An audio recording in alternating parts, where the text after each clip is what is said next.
Now, where do issues of mistrust, distrust, and feelings of being unsafe in a relationship come from?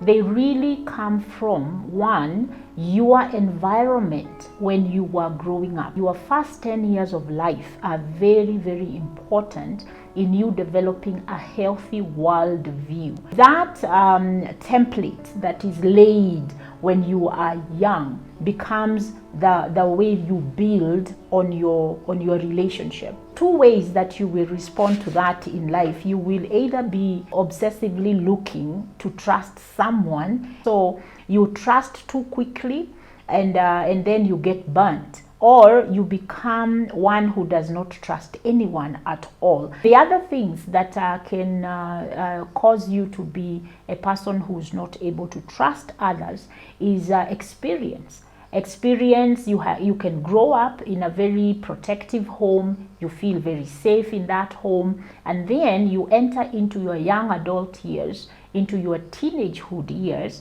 and you start having relationships with others, whether it is friends, whether it is romantic relationships, and you find out that the world is not as safe as you experienced in your home. You may not have childhood trauma, but then you may have relational trauma once you get out into the world. The other reason why we develop trust issues in relationships is our personality. Now, unfortunately, with always a judgmental way of thinking, very black and white, very deterministic, if you are thinking in that way, you also are unable to trust yourself.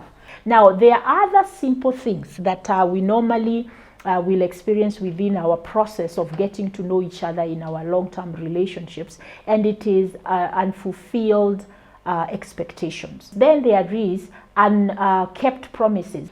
Simple things like you call your spouse, it's 8 o'clock in the night, you ask them, when are you coming, when should we expect you, and they tell you, I'll be there in half an hour. And then 2 hours later, they still have not arrived. When that happens several times, consistently, you will lose trust. Your word is not good enough. Your integrity is questioned, and the integrity of the relationship is going to be questioned. Those of us who are in relationships where we have not developed a oneness, where we are working together as a team, what happens is that one demands for something to be done, the other one says yes, but they don't follow through. That in itself is going to cause mistrust in that relationship.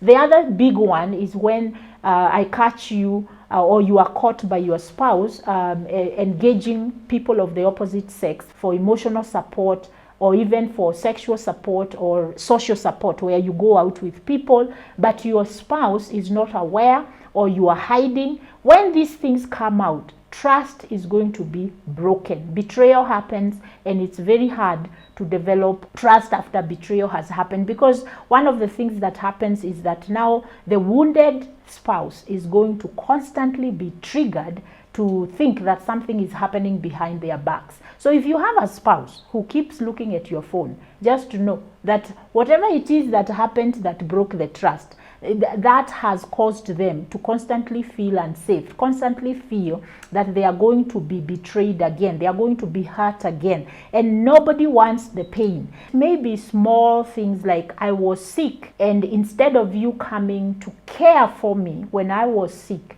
you actually went out with your friends, or you didn't even care, you didn't even try to figure out what happened. When there is no consistent care, there isn't compassion, there isn't empathy and kindness, there isn't respect, trust is going to be broken. Trust is very important. It is what glues together the relationship, the friendship, the companionship, the partnership within that relationship.